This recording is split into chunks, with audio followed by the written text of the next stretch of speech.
So I had a dream that I was outside next to one of my old elementary school, first grade school, and all of a sudden I see missiles flying all over the place, crashing, exploding, and I knew instinctively in that dream that Russia was attacking the United States. My old school was back in New Jersey, whatever the case may be. So I knew instinctively in the dream that Russia is attacking us. What the Lord revealed to me after that dream, days after, had to do with this. Something that simply I miss is that BRICS, Brazil, Russia, India, China, they're on the flags are here. They finally dropped their new currency that's supposed to compete and dethrone the dollar, which is has been a major issue and topic for the administration. And if you're following geopolitics and world news and happenings when it comes to finance, this has been a major thing, and they finally, after years and years, came out with this currency. But what is so important about this?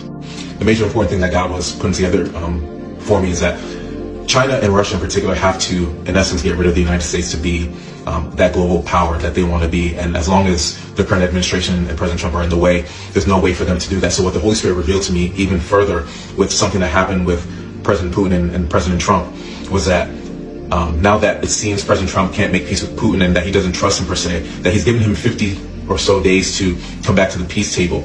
And that peace table, or that timeline for the peace table, lands us right around September. And if you've been following, or if you're aware of biblical feasts, it almost lands right around the time of Feast of Trumpets.